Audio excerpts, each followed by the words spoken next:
मैं हूं रणजीत सिंह। मैं फिलहाल लखनऊ के इको गार्डन में मौजूद हूं। जैसा अभी आप जैसे देख पा रहे होंगे कि आसपास में बहुत भीड़ है। मैं थोड़ा कैमरा मैं कहूँगा कि आप आसपास थोड़ा दिखाएं लोगों को कि कितनी भीड़ यहाँ पे मौजूद है। तो जितने लोग हैं ये सभी जो यूपी के एम्बुलेंस ड्राइवर हैं, आप अभी देखेंगे कि करीब जैसा इनका कहना है कि 19 से 20 हज़ार लोग यहाँ पे अभी आए हुए हैं। तो आइए इन्हीं से जानते हैं कि क्या इनकी मजबूरी ऐसी रही कि इनको यहाँ पे आना पड़ा। तो पहले इनसे बात करते हैं। कौन बात करेगा आपसे? हाँ बताइए। आप आइए थोड़ा दूरी बना लीजिए। हालांकि यहाँ पे सोशल डिस्टेंसिंग जैसा कुछ हो नहीं पाएगा क्योंकि आप देख रहे हैं कितनी भीड़ है। तो हम कुछ लोगों से हम बात करते हैं और समझते हैं कि क्या मामला है। थोड़ा सा आगे हाँ आप बताएं क्या मामला है, क्यों आप लोग यहाँ पे जुटे हैं? मामला हम लोगों की 6 सूत्री मांगे हैं सर, हमारे एनजीओ से और सरकार से, जिसको आज 8वें दिन धरने बैठे हुए हैं, लेकिन अभी तक न सरकार से कोई आया है न हमारे कंपनी से कोई सुनने के लिए आया है। क्या मांगे क्या है कि एक बार थोड़ा बता दीजिए कि क्या हुआ, क्या आखिर में इतना क्यों आना पड़ गया? हमारी सबसे बड़ी मांग यह है कि हमारे 1000 एम्बुलेंस कर्मी ALS एम्बुलेंस कर्मियों को निकाला गया है। हम सबसे पहले चाह रहे हैं ALS क्या है? एडवांस लाइफ सपोर्ट की एम्बुलेंस है। जो पहले BLS में चलते थे, बेसिक लाइफ सपोर्ट एम्बुलेंस में चलते थे, उन्हीं बच्चों को उठा के ALS में डाला गया था। फिर ALS सर्विस को बंद की जा रही है। तो हम ये चाहते हैं कि हमारे उन्हीं 1000 बच्चों को जो है दोबारा समायोजित कर दिया जाए और ठेका प्रथा से बंद किया जाए। और ठेका प्रथा जो है जिससे हम बार बार परेशान है, कंपनी बदल रही है बार बार। क्या ठेका प्रथा में क्या हुआ है बताइए? तो ठेका प्रथा में कंपनी बदल रही है बार बार जो है नई भर्तियां हो रही है, तो उससे हम लोग बेरोजगार होते जा रहे हैं। तो अभी मुद्दे वाली बात उठाओ जो सबको पता लगे। हाँ थोड़ा हाँ ये बताइए कि क्या आप बताइए क्या बताइए। मैं आप लोगों के माध्यम से सरकार को और प्रदेश सरकार, केंद्र सरकार और मीडिया बंधुओं को अवगत कराना चाहता हूँ। पूरे विश्व का उत्तर प्रदेश एक अकेला ऐसा राज्य है जिसमें 65 किलोमीटर का हो या 95 किलोमीटर का हो, हम लोगों को 15 मिनट में पहुंचना है। सीन चाहे जंगल में डालो चाहे खेत में डालो, ऐसा हम लोगों से झूठा काम कंपनी करवा रही है। कौन सी कंपनी? GVK MRI। और आपको हम ये बता दें, हम लोगों ने अपने भाई बंधु बहुत खोए हैं इस कोरोना काल में। आप बताइए 9 तारीख को HRP डे होता है, सब भाई बंधु हैं। अगर मैं गलत कह रहा हूँ तो मेरा खंडन करना। 9 तारीख को HRP डे होता है। HRP डे क्या है? High pregnancy day. जी, आप उसको जो है 1 मिनट, आप उसको जो है उसमें जांच करवाई जाती है महिलाओं की। हम लोगों को दबाव बनाया जाता है कि आपको 45 केस करके देने हैं, 45 प्लस। अब आप बताइए 45 प्लस क्या? ID जो ID कंपनी बन, 1 मिनट, उसका पैसा मिलता है नहीं, मैं आपको बताता हूँ। 45 मरीज जो हम केस करेंगे, जैसे कि आपने 102 मिलाया, कंट्रोल में कॉल गई, कंट्रोल ने मुझे एक ID दिया 6 अंकों की, ठीक है, 6 अंकों की ID दिया, वो ID हो गई 1। कंपनी उससे सरकार से पैसा लेती है प्रति ID, इसलिए हम लोगों पे दबाव बना के 45 प्लस का केस मांगा जा रहा है कि आप करके दो। और इसमें क्या होता है, GPS लगा हुआ है, गाड़ी मूव करनी पड़ती है जब हमको ID मिलती है। हमको 30 सेकंड में गाड़ी मूव करनी होती है। उसी बीच अगर कोई रियल केस एक्सीडेंटल आ गया तो वो बेचारा रोड पे मर जाता है, हम लोग मजबूर हो जाते हैं। तो मतलब आपका कुल मिलाकर कहना है कि आप टारगेट पे काम कर रहे हैं? हम टारगेट पे काम कर रहे हैं। मुझे सरकारी नहीं चाहिए। मैं सरकार की मजबूरियां समझ रहा हूं, क्योंकि जो धनराशि है वो कमी है और इस कोरोना काल में सब सहयोग दे रहे हैं, हम भी देने को तैयार हैं, मगर हम इसी सरकार के बच्चे हैं, इसी सरकार के वोटर हैं। सरकार को तो इतना ध्यान देना चाहिए कि ये कंपनी को अगर 18,000 देती है तो कंपनी हमें 6,000 में रख करके शोषण करवाती है, तो इस पे तो इंटरफेयर सरकार को करना चाहिए। इसलिए 20,000 लोग एकत्रित हुए हैं। ये एक अपनी बात है कि आपने कहा कि 6,000 रुपये आपको मिलते हैं। कितने आपकी सैलरी कितनी है? अगर कोई हमारी सैलरी 12,200 रुपया है। और इसे ये जो है अभी लेबर कोर्ट में फैसला हुआ था सामान्य काम सामान्य वेतन का, जो केंद्र सरकार से पास हुआ, राज्य सरकार से पास हुआ।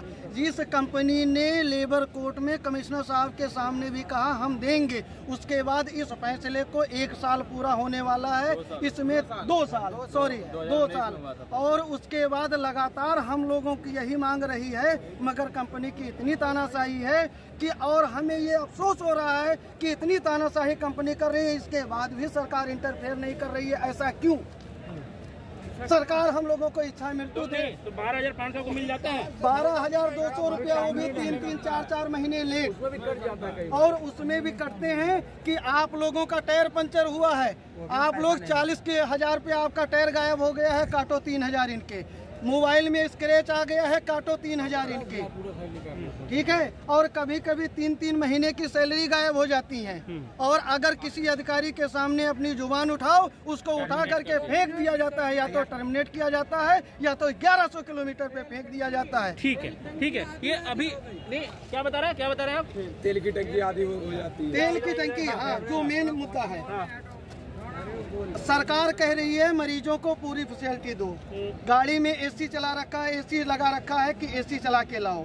कंपनी हम लोगों को जीपीएस के हिसाब से तेल देती है, 11 में लिखित है कि 11 प्लस का माइलेज, 11 सवा 11 का माइलेज आप लोगों को देना है।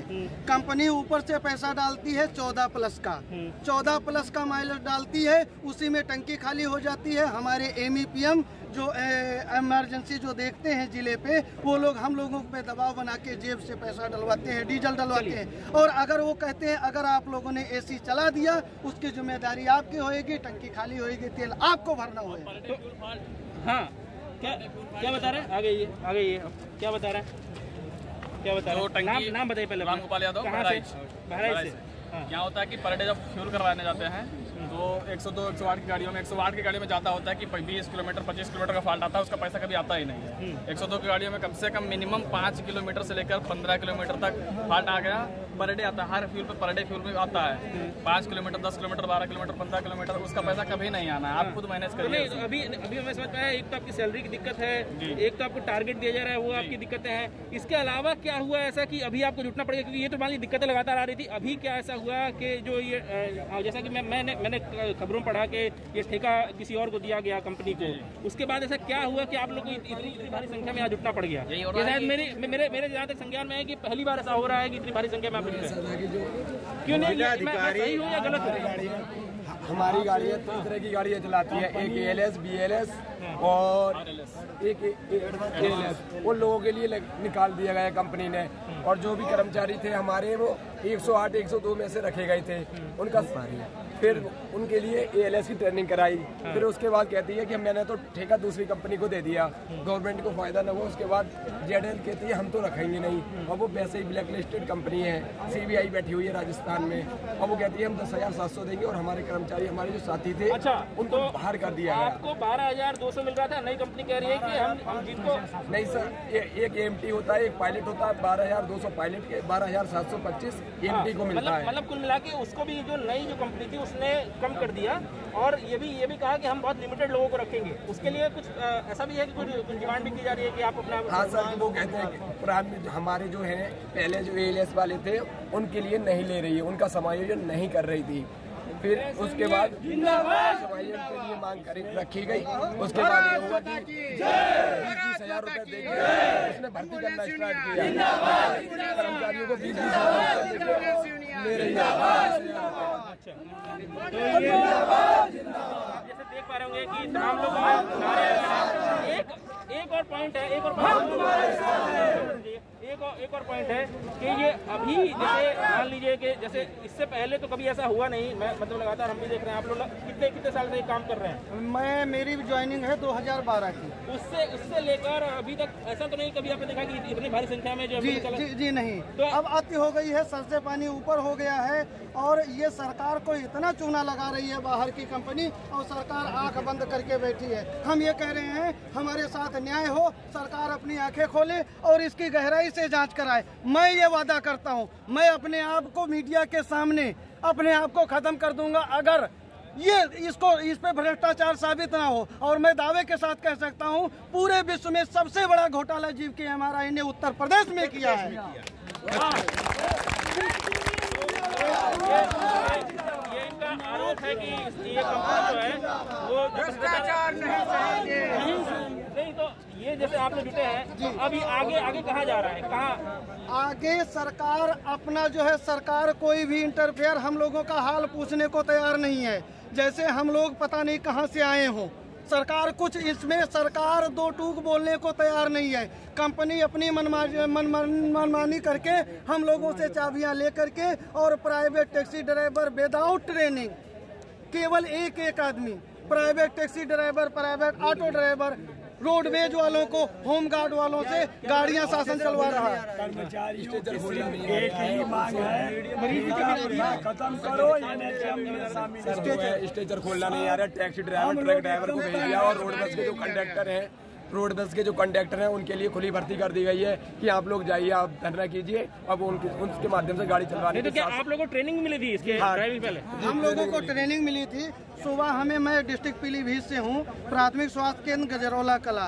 सुबह एक फोन आया कि ड्राइवर साहब ये हमें बता दो कि इसका बैक गियर कैसे लगता है। ऐसे आदमियों से एम्बुलेंस चलवाया जा रहा है। आपकी गाड़ी जो आप चला रहे थे, उस गाड़ी को जो चला रहा है वो आपको पूछ रहा है कि बैक गियर कैसे। एक्चुअली इसमें विंगर में ये होता है, इसका कोई पॉइंट होता है जो आपको उंगली से पुश करना होता है। अभी उनको ये नहीं मालूम है महोदय की मतलब बैक गियर कैसे लगता है। इतने फोन आ रहे हैं कि भैया आगे तो चली जाती है गाड़ी, पीछे कैसे जाएगी। एक थोड़ा आंकड़े में बता दीजिए कि कितने लोग अभी यहाँ पे जुटे होंगे? हम करीब 10,000 प्लस है। और ये इससे कितने लोग प्रभावित हुए होंगे? सर अभी भी 75 जिला से सब लोग आ रहे हैं। इसमें 25,000 से ऊंचे कर्मचारी है, सब लोग शाम तक इकट्ठा हो रहे हैं। अच्छा जी, तो ये मान लीजिए ये आपका आज ही भर का है, कल आप लोग घर चले जाएंगे? आगे क्या है? नहीं, जब तक हमारी मांगे पूरी नहीं होंगी, सरकार दो टूक आश्वासन दे हमें लिखित में, हम अपने काम पे लौटने को तैयार हैं। अच्छा, सरकार हमारी बातों को सुने। आश्वासन क्या चाहिए? आश्वासन ये चाहिए हमें कि हमारे ऊपर फर्जी काम कराया जा रहा है उस पे सरकार नजर बनाए, फर्जी केस का प्रेशर कम हो, हम लोगों को मिनिमम वेज मिले और हमारी नौकरी की जिम्मेदारी ले सरकार कि कंपनी चाहे जो आए और चाहे जो जाए हमें रखा जाएगा। ठीक है। और हमारे जितने प्रदेश कमेटी हैं, एक मिनट, हमारे जितने भी प्रदेश कमेटी हैं सब पे फर्जी मुकदमे लगाए गए हैं, 3-3, 4-4 सबको नजरबंद किया गया है। उनको यहाँ से आने से रोका जा रहा है। कितने लोग हटाया गया है? कुछ 700 का आंकड़ा है जिनको नहीं, ज्यादा हटाया गया है, ये 1,000 प्लस है। बाकी और अभी भी कार्यक्रम चालू ही है टर्मिनेट करने का कार्यक्रम चालू ही है। और जितने हमारे प्रदेश कमेटी है, जिला कमेटी है, उसमें से मेन आदमियों को नजरबंद कर दिया गया है। अच्छा, तो जी क्या करें? 1200 को तो निकाल दिया ना ALS वालों, 1200 को तो निकाल ही दिया था। उसके बाद ये जो हुआ। और सर एक और पॉइंट आप बता दीजिए। आप बताइए, कोरोना काल में सरकार ने सबको जो है बीमा राशि तय की, केंद्र सरकार, प्रदेश सरकार ने। हम लोगों ने अपने भाई बेटे बहुत खोए हैं। हम लोगों के घर पर आज तक कोई पूछने नहीं गया है कि आपका लड़का मरा तो मरा कैसे। ये बताइए, आप लोग भी कोरोना योद्धा थे ना, आपके फूल बरसाए गए थे? साहब जूते भी तो लग रहे हैं, साहब जूते भी तो लग रहे हैं। आप बताइए कहाँ बरसाए गए थे? जूते भी तो मिल रहे हैं अभी। साहब जूते लग रहे हैं। अरे वो तो दिखावापन था। अगर असली कोरोना योद्धा मानते तो कोई ना कोई बीच में आकर के हम लोगों के बीच में न्याय की बात करता। हम ये नहीं कह रहे हैं हमें परमानेंट किया जाए, वक्त आने पे देखा जाएगा। सरकार को लगेगा मुझे परमानेंट, मेरे साथ न्याय तो करे, हमसे फर्जीवाड़ा बंद कराए, हमारे साथ न्याय तो करे। तो नहीं तो ये अब क्या लगता है कि क्यों ऐसी स्थिति जो है ये जो बन गई? मान लीजिए उस समय तो आपको ये कहा गया कोरोना योद्धा है, आप कह रहे हैं कि 50 लाख का हमें नहीं दिया गया। अब क्या मांगे कि वो जो 50 लाख बीमा है वो भी आपको दिया जाए? सर अगर वो लगता है जिनके आदमी विधवा हो गए हैं, जिनके पुत्र के सर से पिता का साया उठ गया है, जो सरकार दे रही है उसको तो देना ही चाहिए। आखिर वो लोग रोजी रोटी कहाँ से खाएं? अच्छा, तो आप लोग का वो बीमा नहीं था? हम लोगों का बीमा हम लोगों को लिखित में कहा गया था, मगर हम लोगों का नहीं किया ना, नहीं किया। ये केवल 50 लाख का बीमा दिया जाएगा, लेकिन मिला नहीं। आपके साथी में किसी का देहांत हुआ हो? 9 आदमी का हुआ है, 9 आदमी का हुआ है। हमारे एम्बुलेंस भाइयों की कोरोना से 9 आदमी का जो है डेथ हुआ है, जिसमें आज तक किसी को 1 रुपया बीमा राशि नहीं मिली है। 50 लाख रुपया माननीय मुख्यमंत्री योगी आदित्यनाथ ने घोषणा की लिए ये चीज, माननीय प्रधानमंत्री जी ने घोषणा किया था, लेकिन आज तक जो है 1 रुपया हमारे भाइयों हमारे साथियों को किसी को नहीं मिला है। अच्छा, तो मतलब ये नहीं मिला, ये जो हर जगह पे घोटाला है, पीएफ का घोटाला है। आप हमको 6-6 महीने पीएफ नहीं जमा करती है, 1019 रुपये हमारी सैलरी से काटा जाता है, उसमें कंपनी को भी देना चाहिए। ठीक है, हमारे 1019 में से 1019 नहीं जमा करती है कंपनी, अपने पास से तो देने को छोड़ो। ठीक है, तो एक बार मैं कहूँगा कैमरामैन से कि आप थोड़ा दिखा देंगे हमारी मांगे कितने लोग हैं। लगभग 20,000 लोग हैं। जिंदाबाद जिंदाबाद।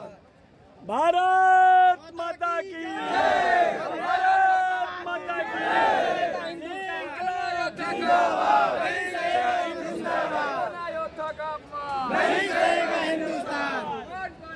तो ये अभी आपने देखा कि ये नारे लग रहे हैं। ये पूरा जो इको गार्डन है, ये ऐसे ही जो ड्राइवर हैं यूपी के अलग अलग जिलों से आए हैं उससे भरा हुआ है। मैंने अपने उसमें ऐसा कभी तो मैंने नहीं देखा कि जो ये खास करके जो ड्राइवर था वो इस तरीके से इन्होंने कभी प्रदर्शन किया हो। ये पहली बार अपने में मेरे संज्ञान में है कि जब से मैं देखता आ रहा हूँ कि इस तरीके का बड़ा प्रदर्शन कर रहे हैं और इतनी भारी संख्या में जुटे हैं। तो देखते हैं कि इनकी जो मांगे हैं अलग अलग वो कब तक सरकार सुनती है और क्या जो आगे इनके साथ में मतलब जो भी इनकी मांगे हैं वो सुनने के बाद उस पर कार्रवाई, उस पर आसान से कुछ देते हैं या नहीं देते हैं। ऐसी जो भी और इससे जो अपडेट होगा आप जुड़े रहें या आपको यहाँ से बताते रहेंगे। अभी के लिए इतना ही, शुक्रिया।